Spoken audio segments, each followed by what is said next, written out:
Okay, ready? So I got Cat- logo. You like Cat Stevens? I I do like Cat Stevens. What's your favorite song by Cat Stevens? Morning Has Broken. Morning has broken. We're back here on the morning show, kicking it with Tim Nicklas of the Grand County Historical Association.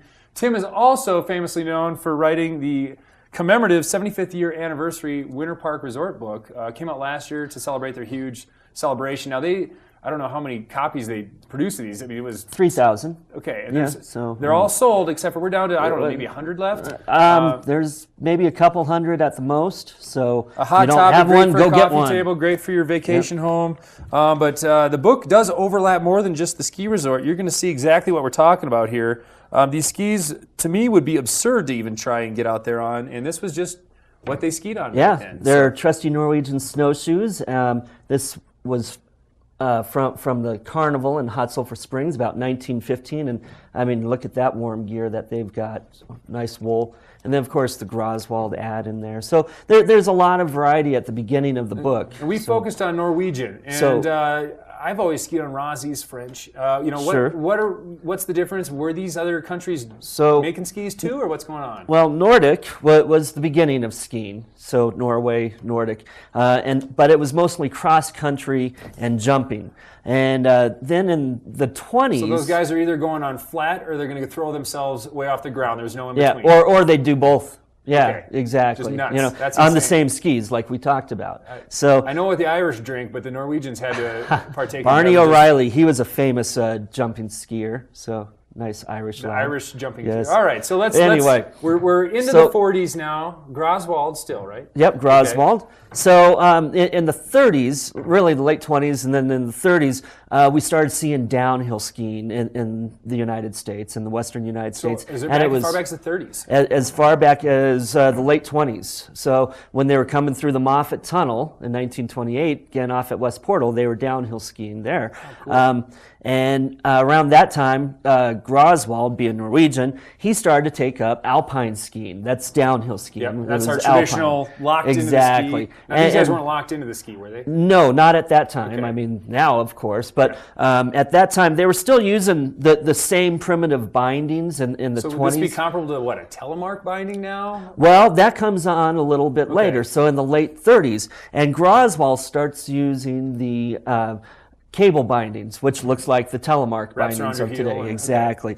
And he also started putting metal edges on the skis. Well, so that's when metal edges came Yes, about. So they were a pioneer of metal edges. They were a pioneer of metal edges. They may have been the first to put metal edges. Wow, and now you wouldn't ever get on a ski. It'd be deadly if you didn't have metal edge. But before then, I mean, a lot of those early downhill guys, they were still using their Nordic skis. I mean, can you imagine trying to do that? And they were like foot packing up and then going down through the bumps, you know, like Mary Jane Just crushing them, size too. bump. I mean, yeah, geez. just crushing them. And those are tough guys. But no, this ski really revolutionized things, you know. And this was an official FIS ski in the What does that late mean? 40s.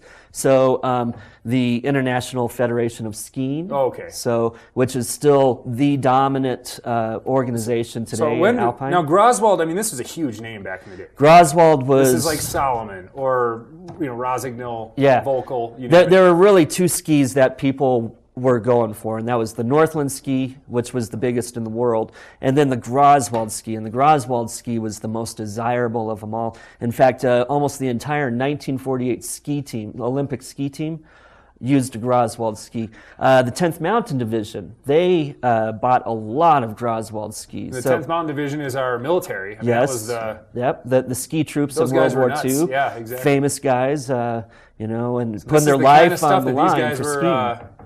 This is exactly what they were using. How cool This is type of that? a ski.